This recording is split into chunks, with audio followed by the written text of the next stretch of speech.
I said at the top of the show, I have been wanting to speak to Eddie Alvarez for quite some time. I have been trying to get him back on the show essentially since November. Wanted to talk to him about what's next, where he's been. So much to discuss with Eddie Alvarez, and now here he is. And I think this is great timing, considering the fact that the lightweight title picture is very much in focus. He joins us now on the phone. Eddie Alvarez. Eddie, are you there? I'm here. What's up, Ariel? Where have you been, Eddie? We've been looking for you. Not new, man. Training. I moved recently. I moved a different house right before the Conor McGregor fight, but just kind of dealing with that, moving, things of that sort, and then just recently, maybe like a month ago, back in training with my coaches, and get my eye back on the prize. So you kind of went off the grid as far as media and spotlight, limelight, and all that stuff is concerned post MSG. I think you did one interview with Chael Sonnen, but otherwise I haven't seen anything from you. Did you just need a break after all that? I had a busy year. I fought like 3 times, and I'm not like a lot of these other fighters. I have 4 children at home, so when I do get in a training camp, I miss a lot. So it's important for me to fight, but it's also important for me to take a step back and enjoy my family, enjoy my kids, and not just be there, but really kind of be there. If you're a dad or anything like that, you know what I'm talking about. Sure. Considering how big that night was for you, do you still think about it a lot? I mean, it wasn't that long ago, and I know it didn't go your way and you weren't happy with your performance. Have you been able to come to terms with it, or do you feel like you'll only really be able to come to terms with it and move on, more importantly, once you fight again? No, I lost before. It definitely was a more bitter pill to swallow than other fights, just because the magnitude of the event. I truly believe in my heart that it's a winnable fight, and I didn't do well. I didn't do well at all. That's never really happened to me. I never really kind of showed up in that sort of way. So it was disheartening, definitely. But like I said, I never defined myself. I've won world titles. I lost world titles. That's just how this game goes. You know, you win some, you lose some. So I'm more than anything, I'm more excited to move forward, get an opponent in the future, and move forward, and get back in the cage. And you handled it with such class. I mean, it was just amazing to see. And you said the same thing about, not letting a loss define you. I'm just curious if you have more respect now for Conor as a fighter than you did going into the fight after competing against him. I respect everyone I fight. I'll say what I have to say, and I won't take anything back. I say things because I believe them. I'm not making things up, and I still stand by whatever I said. It's just, yeah, for sure. Look, Conor McGregor's talented, and their team, they're doing some amazing things, and he definitely has some slick things, some good things that he does, and my hat's off to him. He won. Moving forward. Okay. Now, I'm curious as to what they're going to do with you next. I've heard some things here or there. Thought maybe there'd be a little more clarity after Saturday. As you know, the Khabib-Ferguson fight did not come to fruition. But as we sit here, as we talk on this Monday morning, March 6th, do you know what's next for you yet?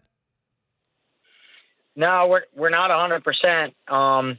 They've kind of hinted at opponents, but nothing I really liked or got me excited. So I really want to see this fight happen and see what happened with this fight. I don't know. So what's going on with Khabib and Tony and things of that sort? I like if one of them guys aren't going to fight, I like to fight one of them guys. I believe we asked Nate Diaz to fight. We got a no on that fight. So I'm trying to find fights that I can get excited about. And thus far, they haven't presented you with anything that really excites you? No, not really. Nothing that I'm going to gain from. Just from what other guys will gain. Nothing that I'm really going to gain from other than just getting out there in the cage and fighting. And so maybe I do take a fight if worse comes to worse, I can't find anything. You don't want to be a stepping stone. Well, I'll never consider myself that. A fight's a fight, and everybody's good. But when I step inside the cage, I want there to be some sort of value, something that I can get excited about. Right. You know, a fight with a guy like Nate Diaz, or a fight like someone who's done what I've done, who've been in the game long enough. You know, so trying to sort of assess that now. We should have an opponent in a day, or I don't think there's too much longer. I think if no one pops up, we're just gonna end up taking a fight. Could you tell us who they've offered you? There was a guy from Ultimate Fighter, and then recently Dustin Poirier was another name, which actually a little bit I could see myself getting excited for this fight. Mm-hmm. But I really thought that that Nate Diaz would have fought me. He said a lot of stuff in Mexico. You know, he looks at me funny in lobbies and shit like that. So I'm like, you know what, worst comes to worst, Nate will definitely fight me. So I was actually shocked when they gave him a bad agreement and he said no to that. I thought he'd fight me for sure. So I don't know what's up with him. So we're just trying to get somebody that I can get excited about. So we should know in a couple of days or so. Wait, so to be clear, they gave you... Go ahead. Is Khabib fighting Tony? Because if not, I'd like to fight Tony. That's honestly, we don't know the answer to that question. Later on this show, his manager, Ali Abdelaziz, is going to be on, hopefully, to clarify it. But they, on Saturday, would not commit to, now booking it for a fourth time. It's been, 3 times that it got canceled. Also, we're talking to Tony in around 10 minutes from now. So hopefully we'll get some clarification. But I can't give you the answer to that question because I don't know it. Yeah. But I just want to be clear about something. They gave you a bout agreement with Nate Diaz's name on it? No. From what I hear, we called in. We said we wanted Nate, and they told us we offered Nate the fight with you, and we got a rejection. So. Huh. We didn't really pursue it any further. He said Nate. I guess Nate's just waiting for Conor or whatever he's doing. So I just don't. When I look down the roster, I don't. We really needed Khabib and Tony to shake out, and a couple things to shake out in order to find somebody who'd be fun. So we should know in a couple of days or so what's going down, because I want to fight. I want to fight in May.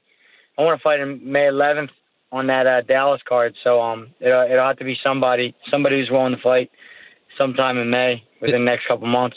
Is there a specific reason? And by the way, it's May 13th, just for the record. UFC 211. Is there a specific reason why you like that card? I just like the timing. Okay.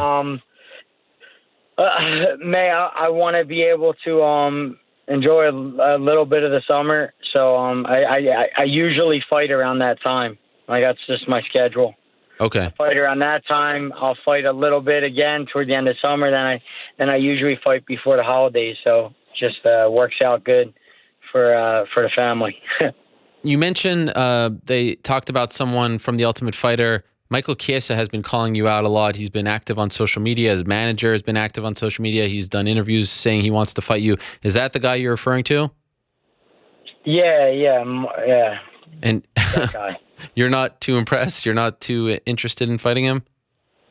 No, I don't want it. There's nothing, zero for me to gain in this fight. I just I lost. I did, no doubt I lost, but I don't want to go that far back. I'd rather I'd rather fight a big name like a Nate Diaz, or somebody who's done what I've done, who's put the work in that I put in and fought the guys that I fought, not a guy who hasn't fought anyone yet, so.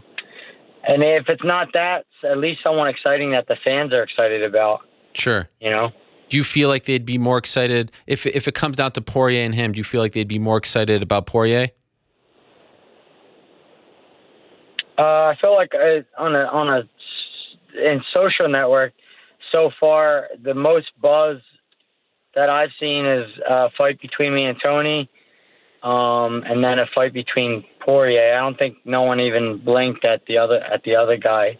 So Just something that their fans are excited about. I should do like a poll. Yeah, And then you could do that. If we do a poll with the fans, and then whoever they pick, I'll fight, because at this point we're not we're not really given any direction or a set opponent. You know that, just for the record, Chiesa is higher ranked than Poirier. Does that mean anything to you at this point? No, not at all. It's more about the name and what they bring to the table. Yeah, the name, the excitement of the fight, and people know them. I mean, when I entered the UFC, I just tried to fight the most popular guys that the UFC had. You know, like just one by one. It was the only way that people would know who I was, because although I fought all over, I was virtually unknown. So I needed to be able to fight the bigger names in the UFC in order for people to know who I am. Are you frustrated, Eddie, that, now Conor is taking this break and he's trying to get this Mayweather fight? There's no return in sight. Do you feel like, oh my gosh, it's going to be a while since even if I win 2 in a row, he's taking a break and there's this queue of guys, it's going to be a while before I get into that situation in that title picture? Or do you feel like it will be quicker than we think? No, I don't care what he's doing. He's doing whatever he's doing. The UFC made an interim belt pretty quick, Yeah. Guy fought 3 months ago. They made an interim belt right away. So the UFC's moving on. They're not waiting for anyone. And I'm not concerned with what he's doing. I just need to get a good, solid opponent in front of me and put him away, and then put me right back on the map again.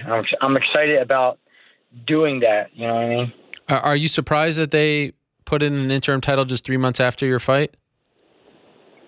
I was really surprised. I thought, this is just 3 months, Yeah. Guy take 3 months off. But I remember when I got the title, I got a call like 3 days later saying, "Hey, do you want to fight in 5 weeks?" And I'm like, "Wow, that's a little fast." Yeah. I don't even think I was home yet. They're asking me to fight in 5 weeks. I'm like, no, I'm not fighting in 5 weeks. That's for sure. Yeah. So they definitely move quickly. Yeah. By the way, you mentioned Ferguson and Diaz and Poirier, but you didn't mention Khabib, who you have a bit of a history with, and I think that was the guy that they tried to book you against 5 weeks later. Are you not interested in fighting him if that's presented to you? I think now, yeah, because he's in front of me now. Okay. So anybody. The problem with the Khabib fight is the problem that happened this weekend. Like you almost have to book. You got to make sure the UFC has someone double booked, because this is the problem with Khabib. You don't know. And I'm a guy. I take 2.5 months out of my life. I just want to fight a guy that, shows up most of the time. Right. Yep.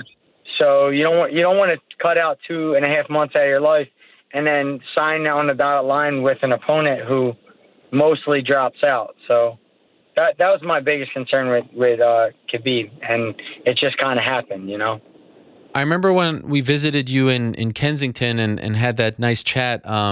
You mentioned that the thing that you've been dreaming about the most is the $1 million fight, and I'm wondering if you got that fight as a result of Conor. Did you check that one off your bucket list? Yeah, that's checked off. I'm not any happier of a man because of the way the fight went, but yeah that's a bucket list check. But I think what happened more than anything was I needed to set more goals. So I needed to take this time to sit back, reflect, and spend some time with my family, and then sit down and set new goals, set some new goals that I can reach for and get excited about. I think I told you I was setting goals, and I was checking them off one by one, and looked down one day and I have everything that I asked for, everything that I wanted. So it's time to ask for more things. Do you have those goals now, or are you done writing them down? I have them in vision. Nothing written down yet, but I have an idea of what I want now. Could you share any of those with us? I'm gonna keep them in my pocket. I'll share them very soon. Okay, fair enough. And just curious, because again, haven't talked to you in a while. When this association came out and Bjorn Rebney was involved, everyone thought of you and your issues with him. What was your reaction when you saw that he was going to be trying to fight for the fighters' benefits, considering your history with him? How did you react to that, to his presence with these great fighters like George St. Pierre and Kane, etc.? I mean, initially, I thought this is a terrible idea, putting him in the forefront of it. But having him on the team, they couldn't have found a better guy on the team to fight for the fighters, because you know how like when a hacker gets caught, they flip him. Yes. Because the hacker knows how to get in the system. So the FBI they tell the hacker, like, if you don't tell us everything you know, then we're gonna lock you up. I looked at it like that same way. Like, here's a guy who knows every which way, every angle of how to like really damage a fighter or their career. Now, if you flip him on the fighter side, he can do the complete opposite. So I thought it was genius to find the guy who knows all the ins and outs. So it's good to have him on your side for sure, but I don't think it was good putting him at the forefront. His face should have been more like a silent partner. But do you trust him? I mean, there's still that trust issue, right? I don't know if I trust anyone in the world of MMA, Ariel. Okay. I trust my family. Everyone has an interest. So everyone has an interest. Yeah, there was a time when you didn't trust me, and then I showed up to your hometown. How about that? So maybe I fall under that category. And so, yeah, you showed up, man. That's the thing. You showed up. Yes. You gained my trust. Thank you. Thank you. By the way, did they reach out to you about joining? I mean, did Bjorn try to reconnect with you to join that group? No, we're not. We're cordial. I'll be cordial with Bjorn enough. I'm not joining any group. Do you feel like there is a chance that a group like that can succeed? Are you interested in looking into it? I don't know, because I don't know enough about it. I'd be ignorant to form an opinion. From what I know, from what I hear anyway, it just seems like a lot of attorneys with their own interest in mind and not the fighters, you know? So the best way for this to happen, for anybody to stand up, the top 3 guys from each weight class would have to step up and say, I'm not fighting. Mm-hmm. And I think something would change. But something serious and drastic would have to happen. Like, every champion would have to say, we're not fighting. And then that really puts a stick in some things. That's not going to happen. So nothing's going to change. Such a fascinating story. Okay, so before we say goodbye, just to recap, in case someone's joining us late, you want to fight May 13th in Dallas. They've talked about Poirier. They've talked about Chiesa. Your ideal fight would be Nate Diaz, but right now there's no real interest. You're interested in Tony Ferguson, and you're waiting to see what happens. Is that fair? That all sounds very fair. Perfect world, though, number 1 would be Nate. Yeah, man. And I'm shocked, man. I'm shocked. I don't know why. I think he did that amazing interview with you in Mexico. It was the funniest interview I ever seen. Was when after I beat his friend, he said, "Well, fuck you, Eddie." Yeah, it was great. I thought for sure this guy would fight me. He was trying to actually fight you before the whole Conor thing happened, if you recall. Yeah.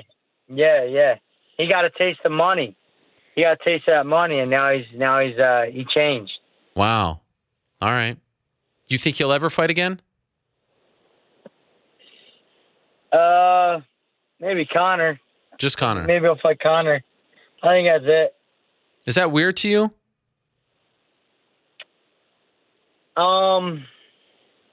Is it weird? What, weird that I wait for Conor? Just him, like just one. I mean, fight so much, get a big payday, and now just only really be interested in fighting one person.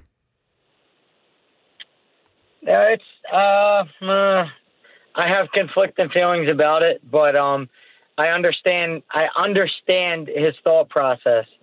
I mean, you wouldn't. I have an idea of what he's getting paid, so it wouldn't make sense for him to take a normal paycheck. Okay. To fight me. It would make sense for him to wait 10 years and possibly get the Conor fight. Yeah. Rather than fight me and be impatient. It would make more sense for him to be patient. But so I understand the business aspect of it, which it's intelligent of him to do, but you know, eventually you got to get back in the cage. Time's a ticking, you know, right. So we'll see. All right. Well, great to hear from you again, Eddie. Thank you very much for the time, and keep us posted on this fight offer that you're expecting. Would love to hear what it is. For sure, man. Okay. Thank you. All the best. Looking forward to your return. There he is, Eddie Alvarez, the former Bellator champion, the former UFC champion, looking to return May 13th. Has a lot of options. Let's see what happens next for him.